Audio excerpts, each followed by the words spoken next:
da questão dos vínculos afetivos, o que já sabemos, o que já aprendemos e o que temos para aprender. Quanta coisa para a gente conversar sobre esse assunto. Mas vamos de imediato a algumas reflexões que acho que são importantes de nós contextualizarmos quais são os nossos objetivos ao apresentar esse tema.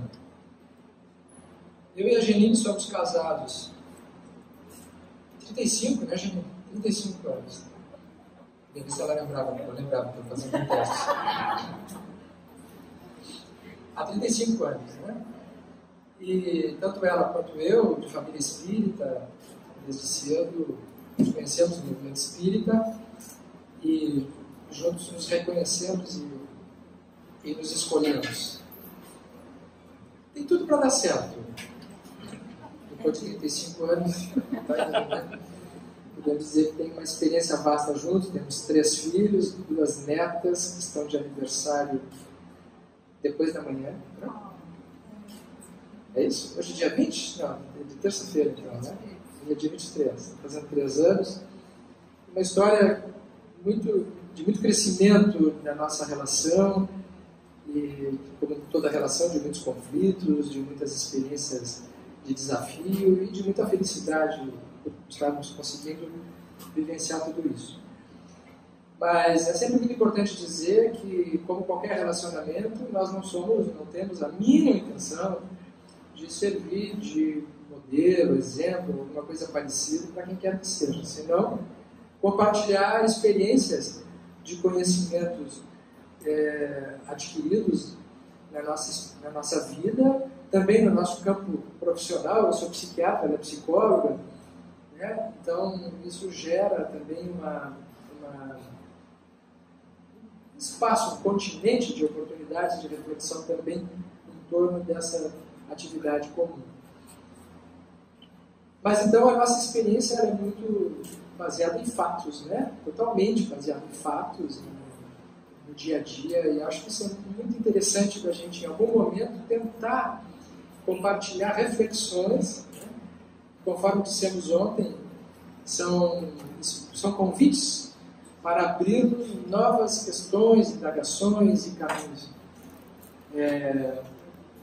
O fato de sermos espíritas muitas vezes gera a sensação de que nós temos algum tipo de vantagem em relação a quem não tem esse conhecimento, e eu acho que em parte sim, mas em outra a gente tem que tomar um certo cuidado com isso, né? Porque a nossa existência, ela se consolida e ela se realiza no presente, né? A cada dia, a cada desafio, em cada circunstância. E uma das coisas que a gente já sabe é que a doutrina espírita nos ensina a condição que nós chegamos no plano físico, né? Então, qual é a natureza dos nossos vínculos? Esse é um primeiro conhecimento amplo que nós temos, que é de que as nossas relações mais importantes na nossa vida, na nossa existência, elas não têm início na existência atual. Elas começam bem antes, começam em existências anteriores. Nós vamos encontrar no livro Consolador, de Emmanuel, uma colocação, uma pergunta que foi feita a ele em relação ao Instituto da Família. Quando ele é perguntado, o Instituto da Família, ele é organizado no plano espiritual antes de projetar-se na Terra? Então aqui a pergunta sobre um ponto de vista amplo. Família aí agora então envolvendo todos a constelação de elementos da família. E Emmanuel responde: o colégio familiar tem suas origens sagradas na esfera espiritual.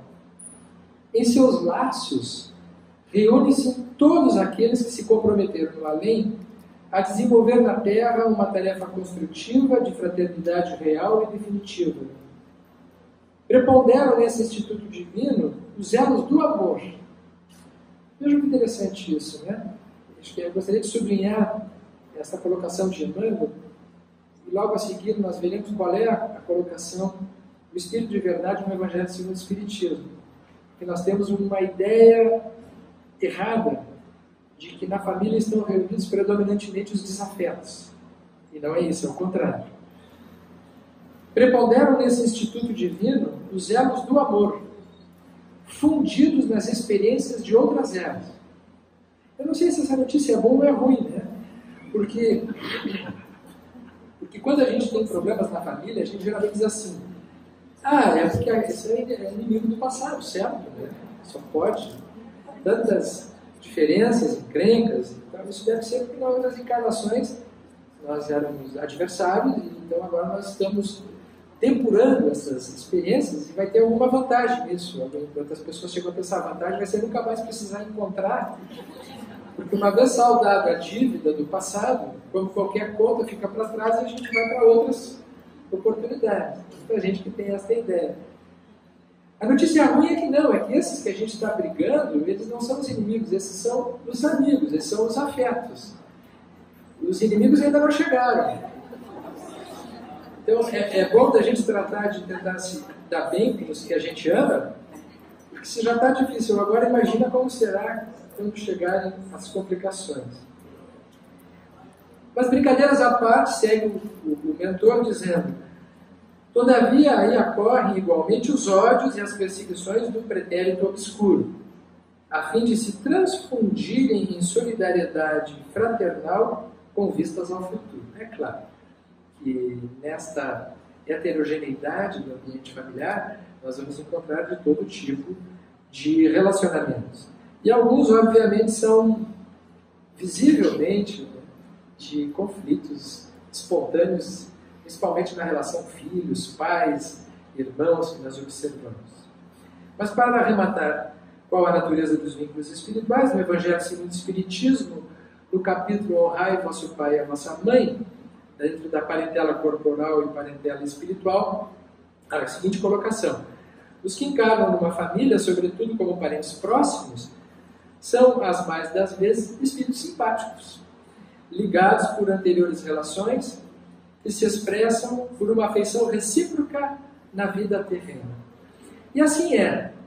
Nós nascemos, morremos, renascemos e progredimos sempre, tal é a lei, conforme está no Dogma de Kardec. E este ciclo da vida, que é eterna, ele nasce e morre através das existências. Então, nós na existência atual, nós, através do corpo físico, temos uma nova oportunidade de ser. O ser que está aqui hoje, né, somos nós. Não é o mesmo ser, sob o ponto de vista da experiência que fomos em outras encarnações. Porque a cada corpo físico que nós temos, nós nascemos de novo. Conforme Jesus, nascemos de novo. Nós somos outra pessoa. Isso aqui em língua inglesa eu sei que é um pouco difícil de traduzir, mas vocês vão entender, né? A gente costuma dizer em língua portuguesa: eu não sou o Sérgio, eu estou o Sérgio. Na tradução para o inglês fica meio complicado.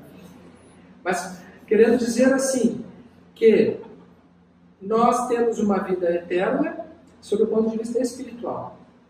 Mas nós temos uma vida, a vida que nós temos hoje é a vida mortal, de um mortal, que nasceu e que vai morrer. Nós estamos entre esses intervalos inevitáveis. Uma questão muito interessante do Livro dos Espíritos é quando Kardec pergunta para os espíritos: o que é uma alma? E eles respondem: é o espírito encarnado. E o que era o espírito antes de ser encarnado, de ser alma? Eles respondem: espírito. E parece que está dizendo que é a mesma coisa, mas não é a mesma coisa. Eu nunca tinha entendido isso. Mas há pouco tempo eu refleti e entendo hoje que alma não é a mesma coisa que espírito. Por quê? Porque quando nós estamos no corpo físico, nós constituímos uma nova experiência emocional e psicológica. Então, sob o ponto de vista do espírito, sem o corpo físico, o nosso funcionamento psíquico se dá de uma maneira. Mas quando estamos encarnados, nós somos gestados mental e emocionalmente para pensar, sentir e sermos dentro de uma nova experiência. Por isso que a alma, ela é a identidade mais próxima daquilo que nós somos, do que nós estamos no corpo físico. O primeiro mestre, a primeira experiência que nós temos, e mais importante, é o próprio corpo físico. Quando nós nascemos no mundo físico, nós estamos sujeitos a diversas experiências que vão ser implantadas em nós a partir dos vínculos que nós estabelecemos. Todos nós aqui viemos parar no plano físico através de uma mãe, da experiência intraútero, de uma experiência celular, na qual nós nos desenvolvemos dentro de uma outra pessoa. E o fato de nós nascermos de dentro de uma outra pessoa, e somente mais tarde irmos nos desenvolvendo para nos constituirmos em nós mesmos, esta trajetória, este período de longo desenvolvimento, onde estamos mental e psiquicamente dependentes de um outro psiquismo, vai gerar em nós uma série de coisas que vão refletir nos vínculos afetivos que nós estabelecemos. Portanto, agora eu vou me direcionar mais para a questão de como que um bebê passa a existir. E como que esse bebê, depois, ao crescer, ele vai se vincular a partir dos modelos de experiências que ele tem nesta encarnação.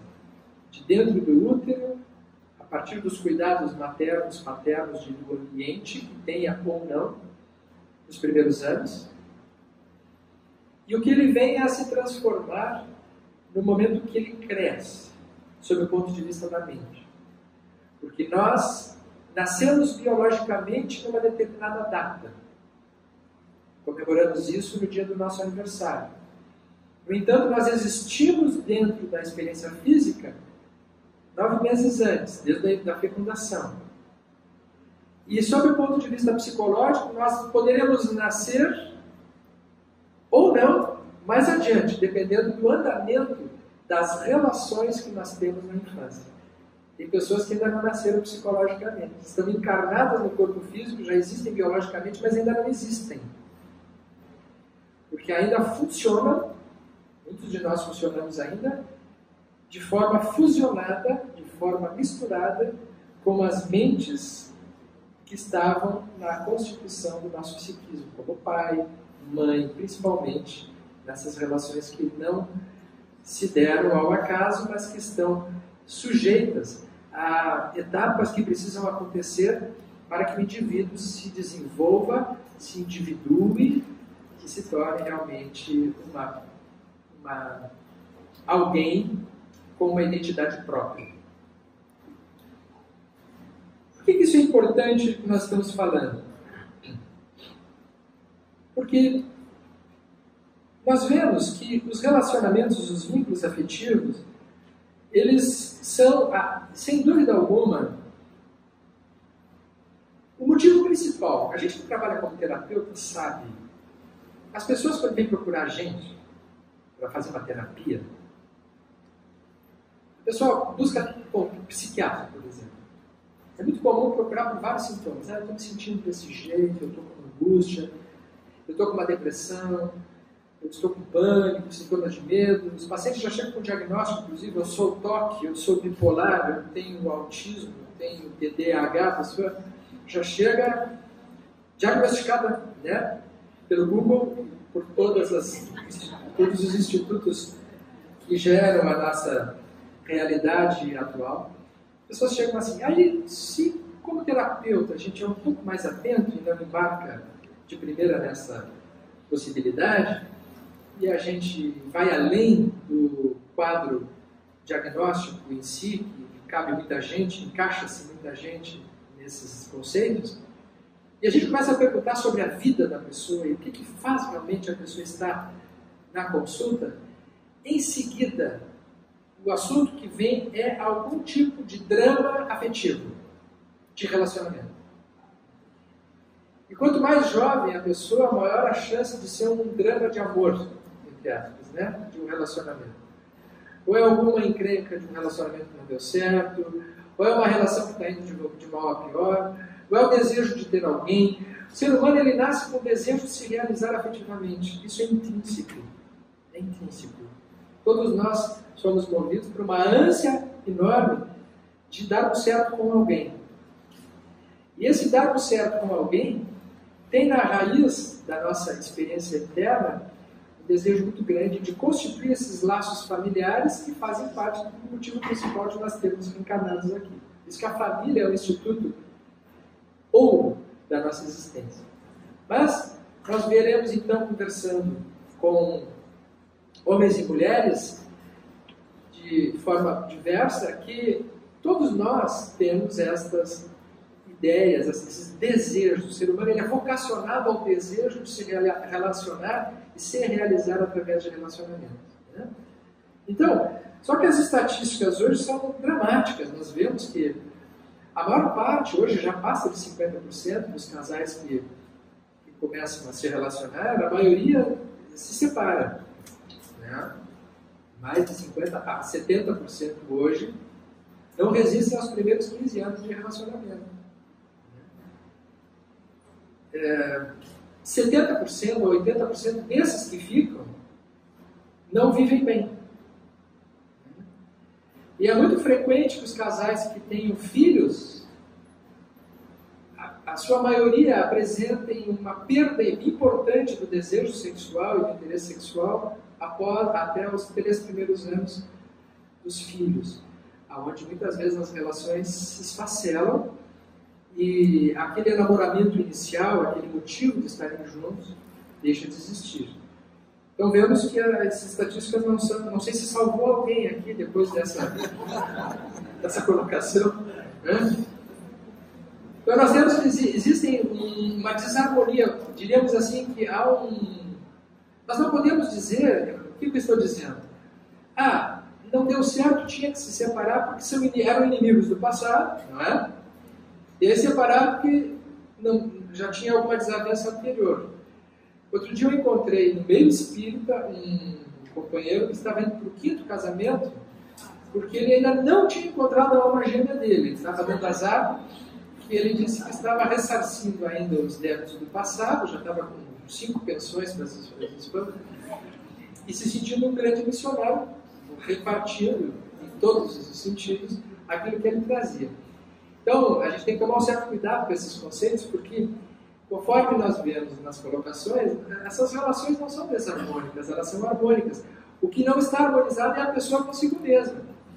Ela espera encontrar alguém que lhe realize. E o que mais vemos nas relações afetivas hoje é que as relações elas não servem para dois, elas servem apenas para um.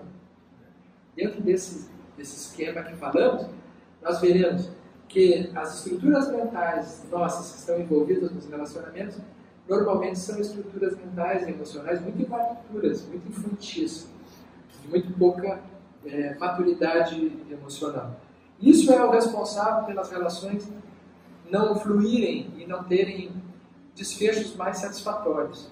Não se deve à reencarnação por fatos específicos de acontecimentos dolorosos.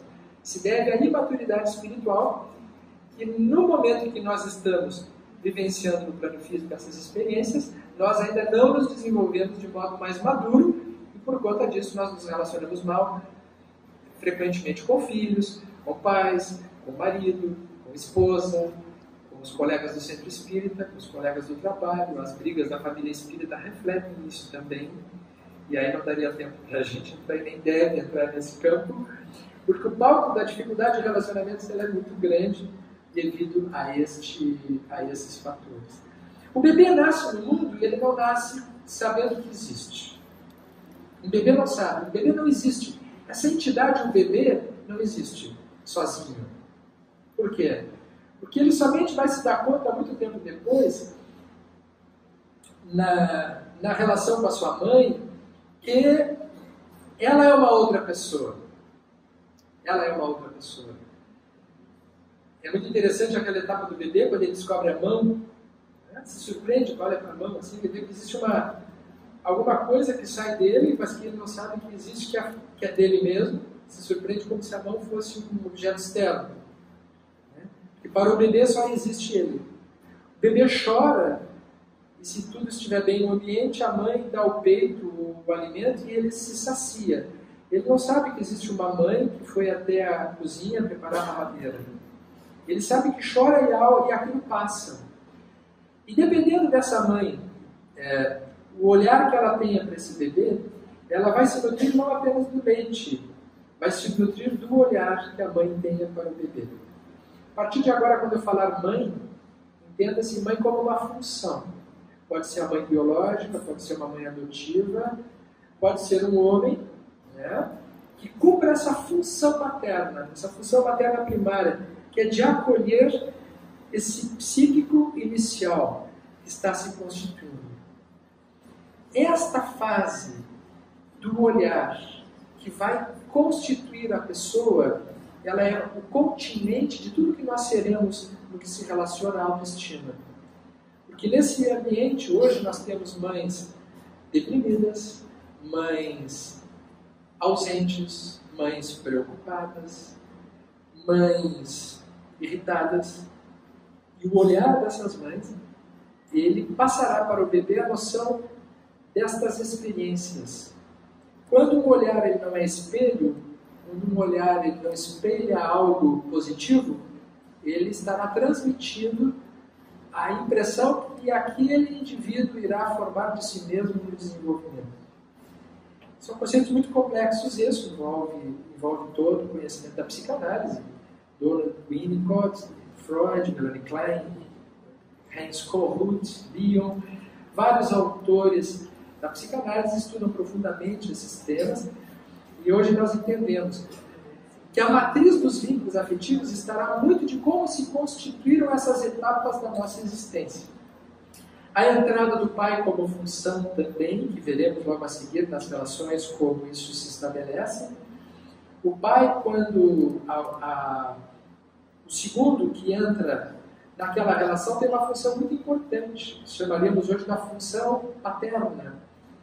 A criança, depois de um tempo, a mãe estando constituída com ela, necessitará permanecer se separando dessa mãe. Todos nós precisamos nos separar daquele psiquismo inicial. A vida é assim. A gente nasce dentro de uma pessoa, depois que nasce tem que cortar o cordão, depois de cortar o cordão tem que chorar e respirar sozinho. Começa um processo de individuação, de separação de um psiquismo de outro. Isso é uma lei da natureza. Isso precisa acontecer. Só que isso não acontece de uma vez só, rapidamente. Vai se dando gradativamente. Então, o bebê é aquele que vai se separando da mãe, ele se separa, depois tem uma etapa no crescimento muito bonita, que o bebê se afasta e volta. Né? Quando estão engatinhando, fazem assim, vão engatinhando, daqui a pouco chora, busca a mãe de novo. Tem uma ida e uma aproximação, e assim vai indo. Se der sorte um dia, deixa a mãe morando no Brasil e vem morar em Boston. Né? Mas isso não quer dizer que se separou da mãe. Olha que interessante. Estamos usando mãe no contexto geral, né? É uma função mental, muitas vezes, que não se separa. Às vezes as pessoas querem se separar e vão para longe, mas não conseguem se separar. Se separar no sentido de existir de forma madura e independente. E aí nós veremos que neste contexto, quando as famílias se reúnem apenas em torno de uma mônada de mente, não entra essa que chamamos de função paterna, que serve para ajudar a cortar esse cordão, né, como um outro relacionamento possível, além do relacionamento mãe-bebê. Estas relações elas se tornam de muita dependência. E a imaturidade psíquica e emocional exigirá frequentemente a necessidade da pessoa fazer uma psicoterapia mais profunda para poder se constituir naquilo que não conseguiu fazer enquanto estava na sua etapa infantil. Vamos ver depois alguns exemplos deste tipo, dessas relações. Vamos avançar. Eu fiz esse preâmbulo inicial, ele é complexo, ele é mais amplo, depois nós podemos desenvolver um pouco mais nas perguntas, né? Vocês já vão pensando em o que vai suscitando dessas colocações que estamos fazendo. E vamos então já de pronto avançar na questão dos vínculos. Existem pesquisas que mostram, atualmente, os americanos gostam muito de pesquisa e acho que é muito interessante os achados que vêm daqui para o nosso estudo, para a nossa compreensão, porque às vezes, atendendo no consultório, nós nos defrontamos com esses dados da experiência clínica, experiência mais empírica, mas os dados eles são bastante consistentes. Existem algumas pesquisas que mostram casais que deram certo. O que seriam casais que deram certo? Casais que dão certo é aqueles que já estão há mais de 25 anos juntos, felizes, relativamente felizes. Existem alguns autores que estudam, um número já bastante grande, o que esses casais que se consideram felizes têm em comum nas suas relações e fizeram com que se mantivessem juntos durante tanto tempo. Então eu vou falar para vocês agora alguns itens que apareceram nessas relações que se repetem de uma relação para outra.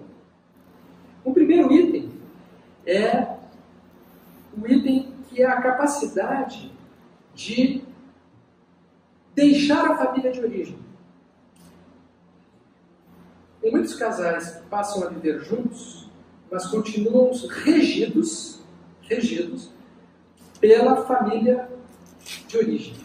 Então seria aquele casal que sai de casa, mas que almoça nos pais, só vai dormir em casa sozinho. Depende, ele pergunta, no fim de semana passam juntos, todas as datas de Natal e Ano Novo, mesmo já tendo filhos, é na família dos pais. Para qualquer decisão, pergunta para o pai ou pergunta para a mãe. Não existe uma maturidade, uma independência, uma identidade de uma nova família. Se percebe que casais que sobrevivem num novo relacionamento precisam se separar. Veja o que eu estou dizendo. Não é se isolar e jogar fora a família, mas se separar psiquicamente. Ter conceitos próprios, ter rotinas próprias, ter opiniões próprias. Conseguir enxergar pai e mãe como elementos, figuras importantes, mas que não são partes decisórias do dia a dia, da intimidade do novo casal. Precisa existir por si. Então, é uma arte conseguir harmonizar essa capacidade, que é o relacionamento familiar e a autonomia. Isso é fundamental. Porque quando isso não acontece, esse casal, ele, principalmente quando surgirem os filhos, terá muitos problemas afetivos, muitos vínculos, porque a relação de dois, que já não podia consigo como dois, agora como 3 ou 4, fica frequentemente uma terra de ninguém.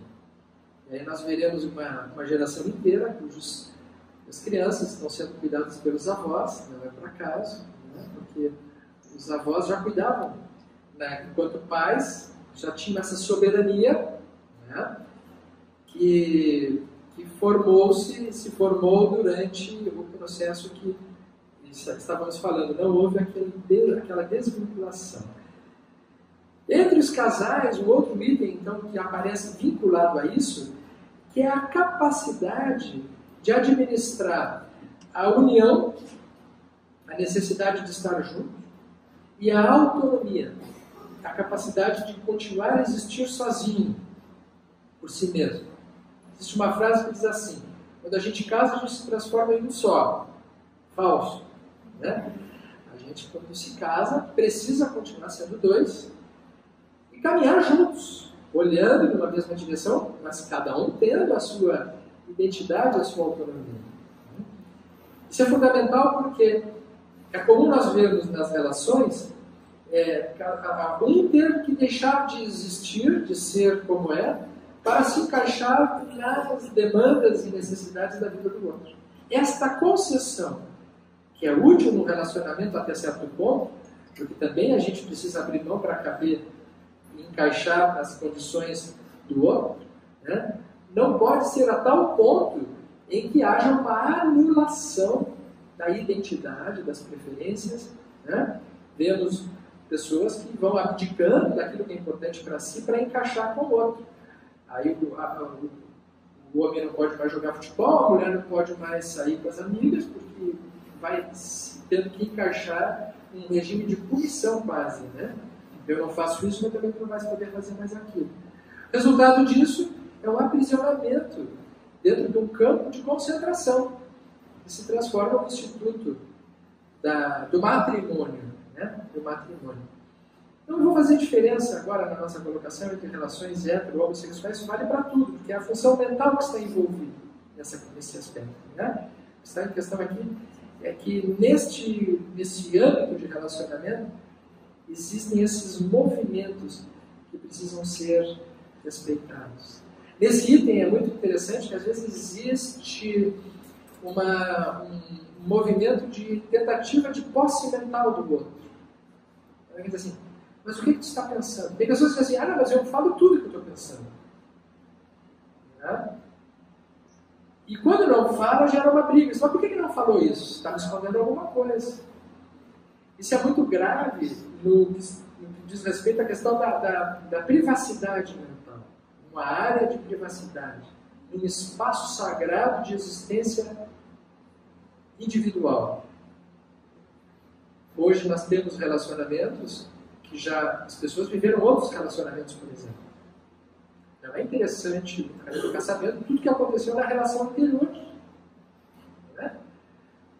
Porque isso passa a ser um inferno. As pessoas que vivem assim vivem muito mal, porque é como se tivessem que ter uma fidelidade absoluta.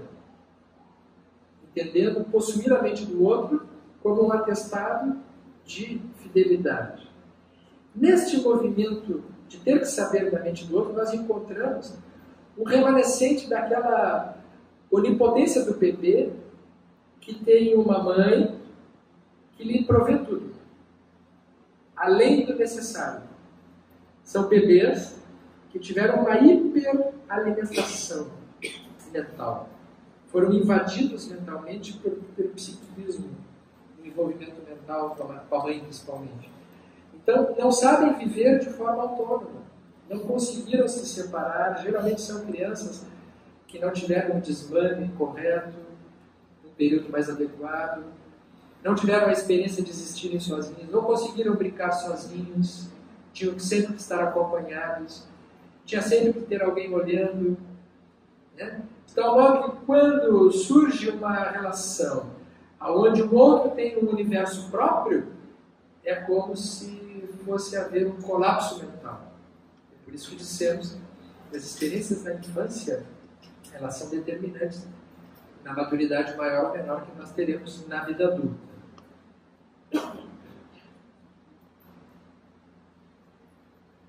Então, nesse tipo de relacionamento, nós vamos ver que temos várias possibilidades. Nós temos relações humanas, afetivas, entre casais que crescem juntos, né, que podem se desenvolver juntos, um parece servir de estímulo à existência e à sobrevivência do outro. São casais mais maduros. Né? Existem relacionamentos que é o contrário, em que um age em detrimento do outro. Existem relações em que parece que ambos se autodestroem. Ao invés de um servir ao crescimento do outro, um ataca o outro e vice-versa. Mas o curioso é que eles não se separam.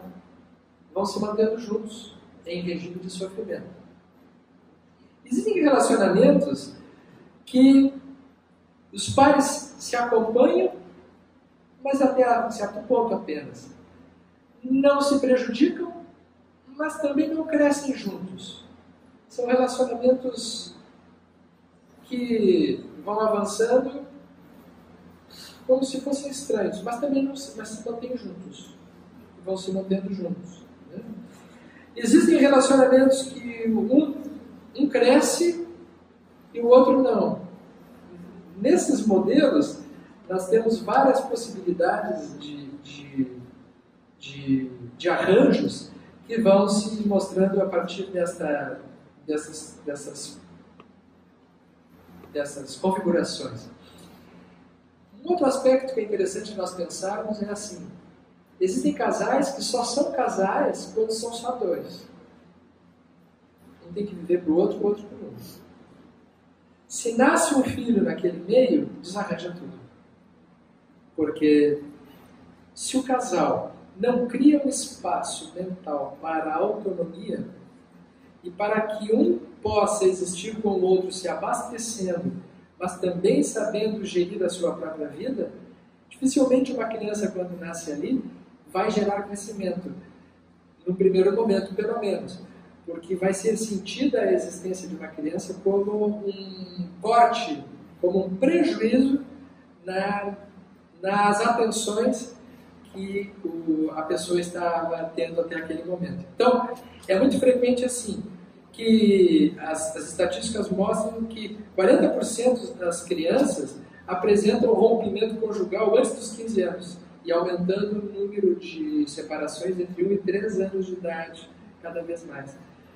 Que aquele casal que já estava frágil, quando nasce uma criança, há uma desestrutura desse binômio. Né? E aonde mal cabia 2, agora com 3, fica mais difícil ainda. Existem algumas questões que vale a pena depois a Janine, eu acho que vai desenvolver, né, dentro dos conceitos que ela vai abordar, mas esse fusionamento mãe-bebê e o homem não conseguir suportar esse primeiro período faz com que, frequentemente, a mulher permaneça fusionada ao filho. É como se fosse um novo casamento. A mulher arranja um novo amor. Né? Nasce um filho homem, ela troca o marido pelo filho. E o homem fica o maior abandonado. Né? E é dramático porque, às vezes, nesse período acontecem modificações corporais importantes, a sexualidade arrefece em muitos casais, e é comum haver, então, desenvolvimentos extraconjugais durante essa etapa, gerando com que esse conflito seja um abismo nas relações. Muitos casais dizem assim: pois é, a gente era muito namorado até ter o nosso primeiro filho, mas depois que nasceu o bebê, a gente nunca mais conseguiu namorar. Então, são casais que não conseguem retornar para a relação.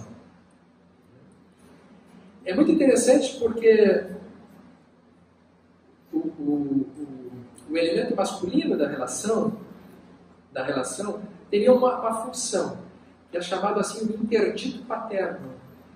Interdito paterno é o seguinte: o pai, entre aspas, o homem da relação, teria por função, nesta relação, duas tarefas que são espontâneas e naturais, que é assim: chamar o filho ou a filha para si também, durante esse crescimento, para que ele ou ela não seja só da mãe, para que esse bebê não seja apenas só da mãe. Depois de um certo crescimento, o pai entrar na relação com os filhos é fundamental. E isso tem duas grandes finalidades. Primeiro, é fornecer para aquela criança uma outra opção que não apenas a mãe, para a existência psíquica e mental. Então, assim, tem a mãe, e mãe é mãe, como dizem os bebês, né? Mas tem o pai. E tem uma fase que o pai ele é muito importante, porque ele passa a ser um objeto de amor, seja do menino, seja da menina. Quando isso não acontece, a mãe é o único universo. É uma única mente. É como se fosse uma mônada que toma conta de tudo. Então, a entrada do pai nesse período ocasiona esta separação bem-vinda, necessária para o desenvolvimento deste psiquismo. E a outra função, que vem na mesma direção, é fazer com que essa mãe volte a ser mulher. Volte a ser mulher daquele homem, ou de quem quiser, enfim, mas que tenha a sua sexualidade para si mesma. Né? E que impeça com isso que ela tenha um movimento de fazer com que o seu bebê volte para dentro dela. Toda mãe tem instintivamente um desejo de que o bebê permaneça bebê, para que ela possa continuar cuidando. O drama diz que às vezes o bebê já está com 30 anos de idade, 40 anos de idade. E a mãe está perguntando se ele colocou o casaquinho antes de sair.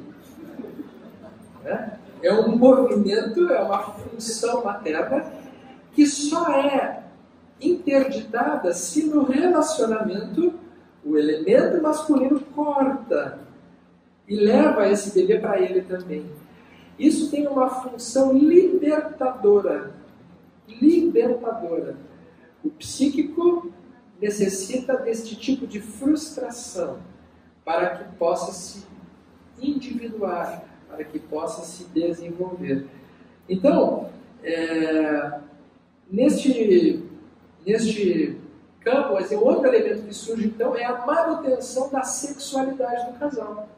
Casais que conseguem se manter saudáveis são aqueles que conseguem retomar a sua sexualidade, principalmente após o nascimento dos primeiros filhos. Isso é um drama. A vida sexual do casal vai para o brejo depois do nascimento dos filhos. Mas não é. Em geral é assim que acontece. Porque há esta modificação, né? E lembrando que a sexualidade é essa força inerente que segue pedindo espaço. Se isso não é arranjado na vida do casal, vai gerar um desarranjo mesmo. Vai desarranjar em algum nível aquele relacionamento, né? E muitas crianças ficarão sendo inconscientemente responsabilizadas. Tem crianças que têm esse sentimento vivo de que elas de alguma forma participaram para a separação dos pais, porque elas se dão conta. Hoje mais ainda do que isso, porque fotografia tem a cada minuto, a foto dos pais felizes antes com o namoradinho e depois com as caras de afastados e separados quando nasceram os filhos. Só sorriem para os filhos, mas não sorriem mais para si. Então, a sexualidade, a retomada da sexualidade é fundamental para a sobrevivência psíquica desse enamoramento, né? A gente sabe quando o casal se mantém ativo dentro da sua sexualidade pela forma como se relacionam consigo, né? Tem casais que nitidamente já se separaram durante a relação, estão separados, já estão juntos de corpos, porque não andam mais de mão. Nós percebemos casais que o pastor começa a beijar na testa só, assim, o parceiro ou parceira, tem algo errado ali, né? Casais que não gostam de dançar, né?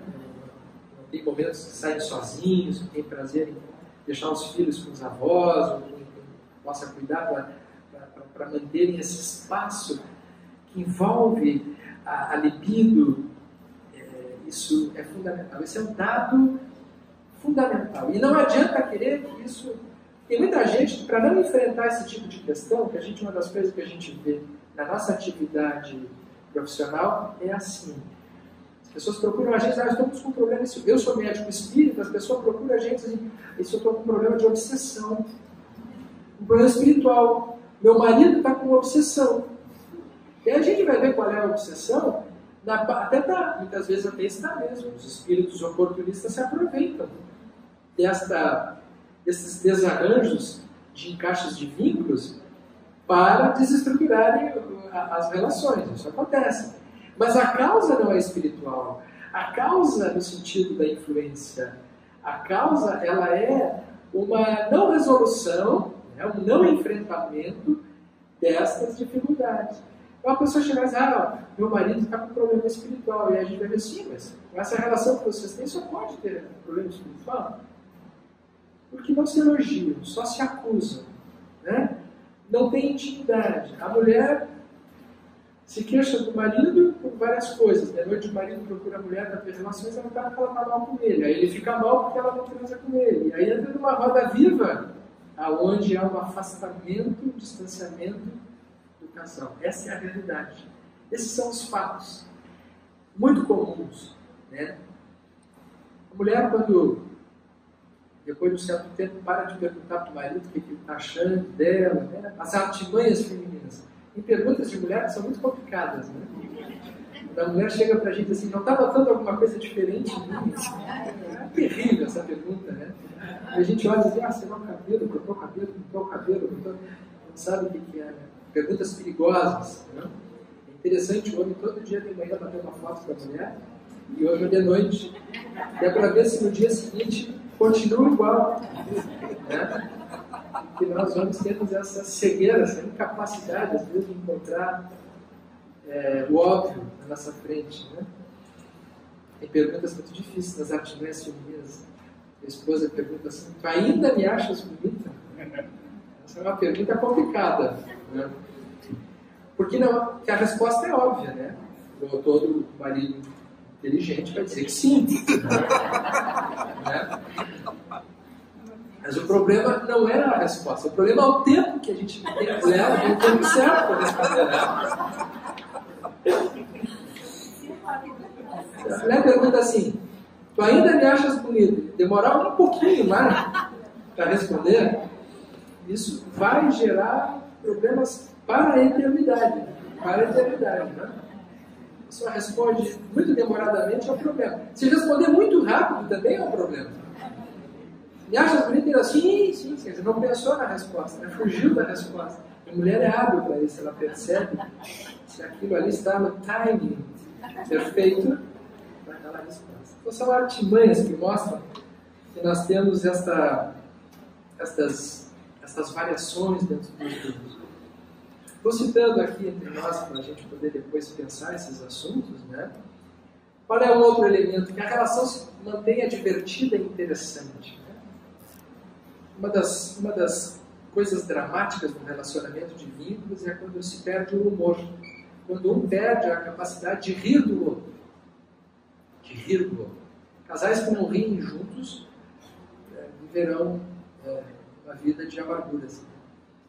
Quando a relação deixa de ser divertida, de ser interessante, de ser alegre, de ter atrativos.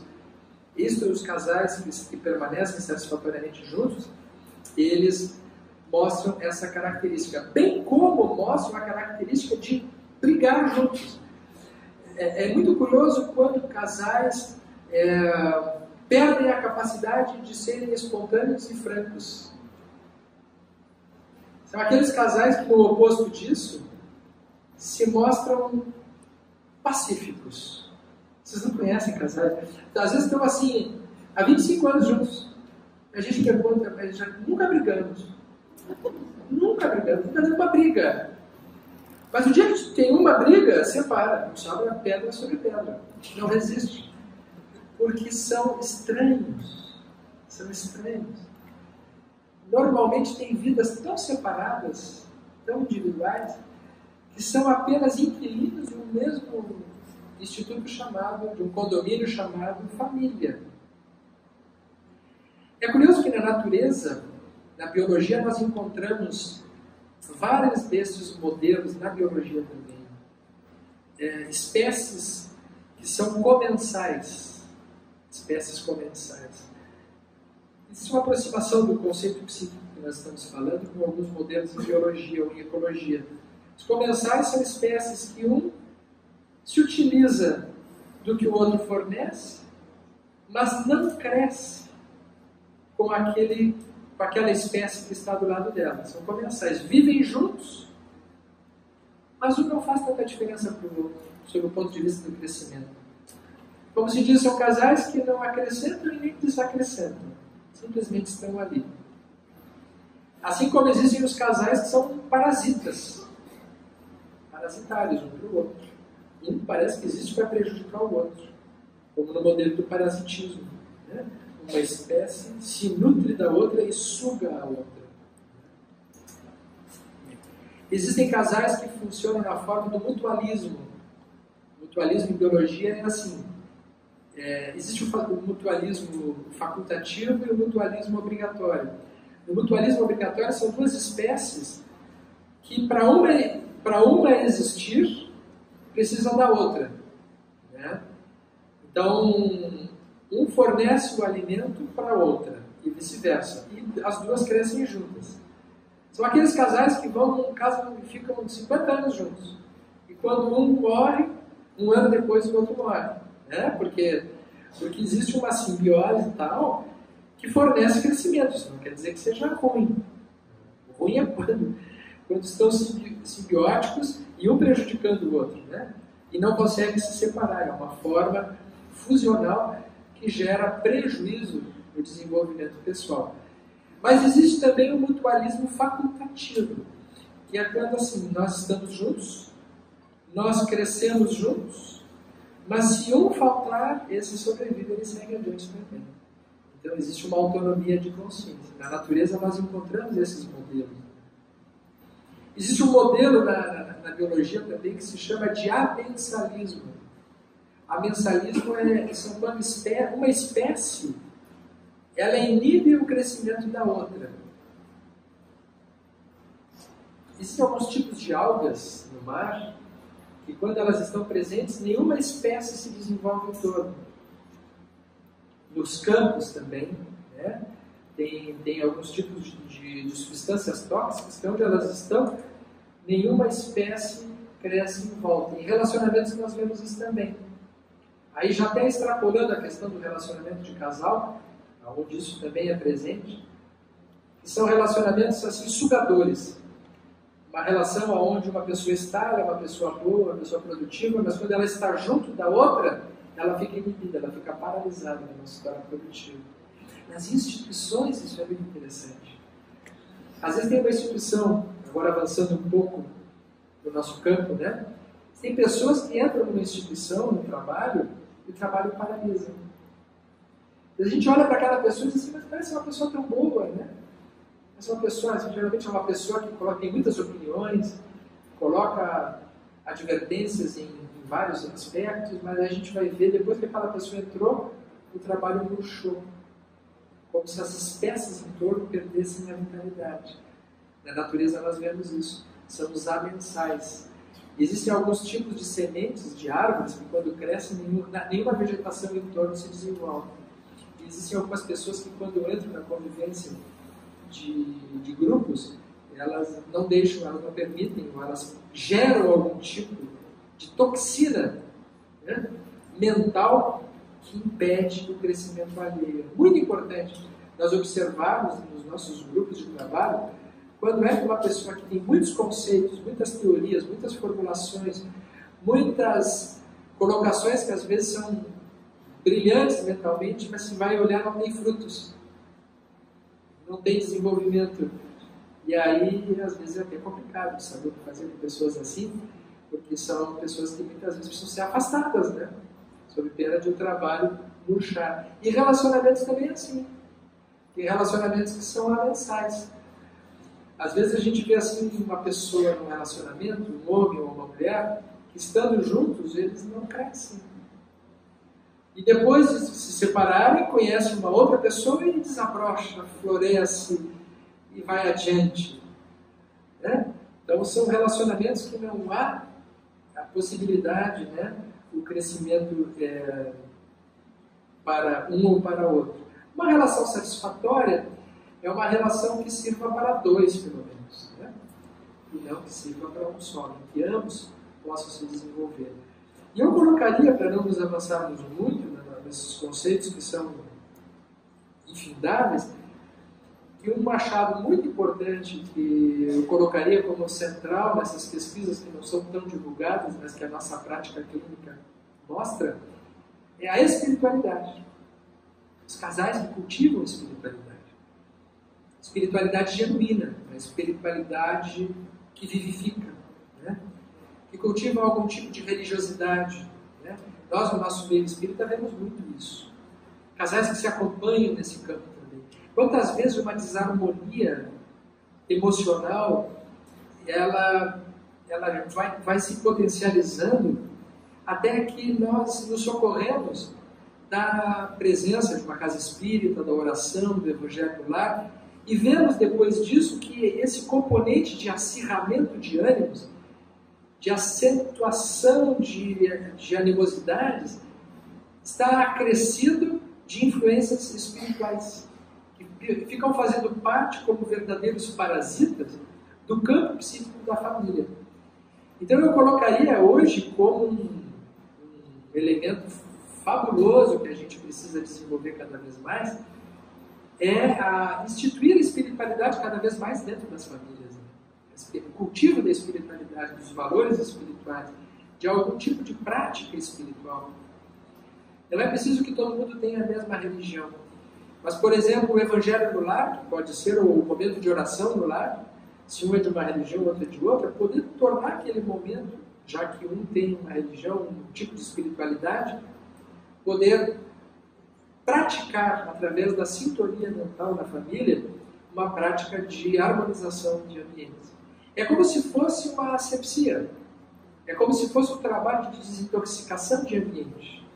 Assim como a gente faz limpeza de ambientes, né, para a parte física, nós precisamos fazer frequentemente a limpeza do ambiente psíquico e espiritual da nossa família, do ambiente onde nós estamos. Porque no mundo que nós vivemos hoje, onde está globalizadas as informações, também estão globalizadas as influências espirituais. Os campos mentais hoje estão muito intercruzados. Não há como nós vivermos mentalmente mais isolados dos outros, até por conta disso aqui. A todo momento as mentes estão interagindo de forma mais intensa.